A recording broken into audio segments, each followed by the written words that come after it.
Hi, my name is Jeffrey, and today I'm going to give you an IOC on Shakespeare's King Lear, Act 5, Scene 3, from lines 195 to 260. Okay. Through the use of repetition and emphasis on words, phrases, words and phrases, symbolism and imagery, Shakespeare is trying to convey that people will always, in time, be held accountable for their actions, either in a positive or a negative way. In this analysis, I'm going to give an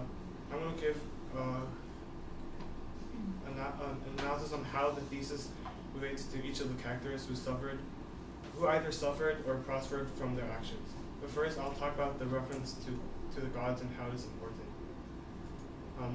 Edgar, after the battle, becomes a very forgiving person. He offers to forgive Edmund even after all that he has schemed against him. He then leads on to the gods and mentions how they are very just on their punishments, and that after they use their vices to punish them, even after their uses, they're just on their punishments by punishing them for their wrongs. This here says that gods will punish people for their immoral conduct accordingly, in a just manner, accordingly to what they deserve. The three characters I'll talk about are Edmund, Gloucester, and Edgar. To start off, I'll start talking about Edmund. In the opening lines, the word more is mentioned twice in one sentence. Here, Edmund agrees that of all the crimes that he has done, and and he agrees with all the crimes that he has done, and agrees that it is over, and that he is over. And he also agrees that he has all that he is being accused of, and much more. The fact that he says more shows the candidness in his response to the situation. And because his plan ultimately failed, he accedes to the accusations of his wrongings. The word more is again used repeatedly in the following segment. It says, I am no less in blood than thou art. Edmund, if more the blood has wronged me. Here, Edgar places Edmund on the same status ranking as him through the emphasis on the word more. However, because of his ill-conceived actions, he's no longer on the same level as Edgar.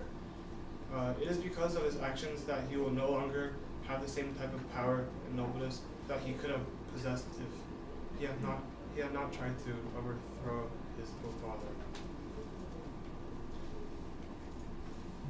Through the use of symbolism, Edmund is also reprehended for his actions. The symbolism of the wheel shows Edmund's inevitable fate. Because he once committed to the machination of overthrowing his own father, the wheel has spun him right back down to where he thought he was.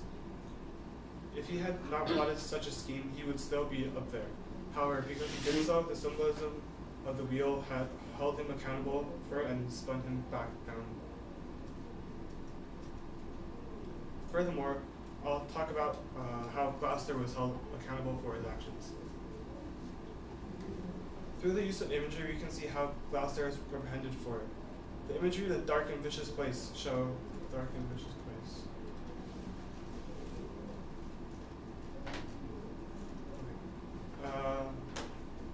how Gloucester's actions were dark, and darkness is always associated with negativity. This negativity Gloucester was attributed with cost him his eyes. Here the darkness is saying where he had this external marriage affairs done. So darkness was attributed with where he had affairs, and then that shows negativity. And the act of the external marriage affairs was described by his own son as dark. After Edgar said, the dark and vicious place where thee he got, we can see that Gloucester lost his eyes as a result of adultery through the imagery following the plucked out eyes. Because Gloucester committed adultery with another woman years ago, the gods were just in their punishment and took out his eyes. Edgar, on the other hand, was not like Edmund or Gloucester. Never in the story of King Lear did he commit any major sins or atrocities. And we all know that in tragedies, all the bad people die. However, he did not die. Edgar did not die because he was a good person. Ever since the start of the story, he has always been good. From accepting his banishment to caring for his father, even after his banishment, to, in the end, forgiving Edmund. Edgar was accountable for his actions, and that he did not die in Shakespeare's tragedy. On lines 193, Edgar said, by nursing them. Here we can see Edgar cared for King Lear, cared for Gloucester, even after Gloucester sent him away. Furthermore, he says, their precious stones, new lost, became his guide. Led him, begged for him, saved him from despair. Never all fault. Revealed myself unto him. So here he's saying how he showed deep care for Gloucester, even after he was blind, and he regretted not identifying himself as poor Tom. Okay. And through the repetition of similar phrases, we can see the deep care he had shown towards his father. In the end, he receives the status that his father has passed down to him. So the survival of Edgar is very important. It is his goodness that separates him from the other characters who committed the atrocities in the book. Another character is similar to Edgar's Albany. He turns against the two sisters and against Edmund for a greater good. Because the fact that Albany changed sides and the fact that Albany changed sides, we can see that he changed for a greater good, and he was awarded for his goodness, and as a result, he came to power as the King of England after Lear had died. So, in conclusion, Shakespeare, through the use of repetition and emphasis on words, symbolism, imagery, he's trying to convey that people will always, sooner or later, be held accountable for their actions in either a positive or negative way.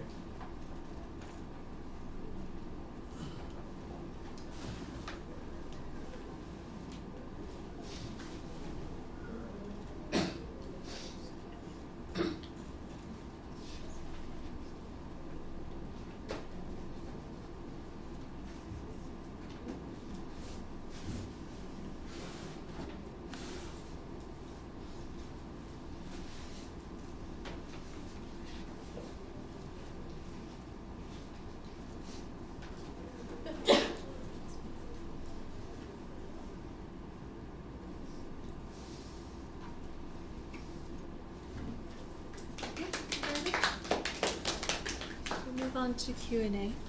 We'll start with Tiffany. How do you think the theme of blindness relates to your thesis?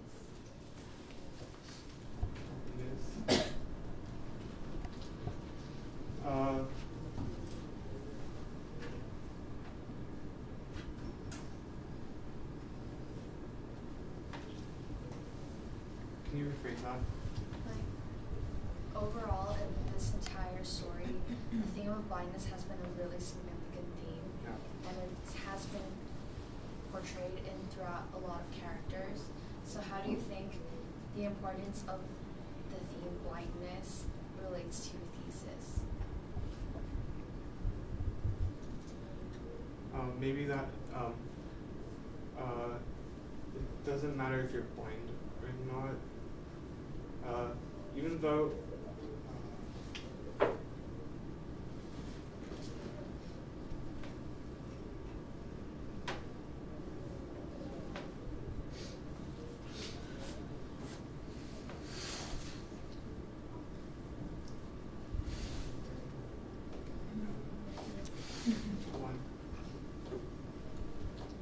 You can think about that as Cone shares another question.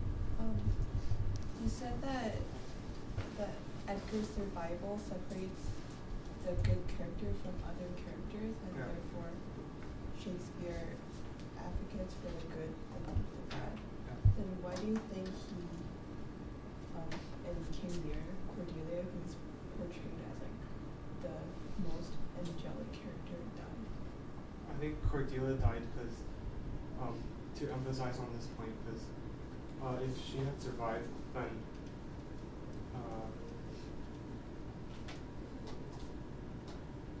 the plot of the story wouldn't work because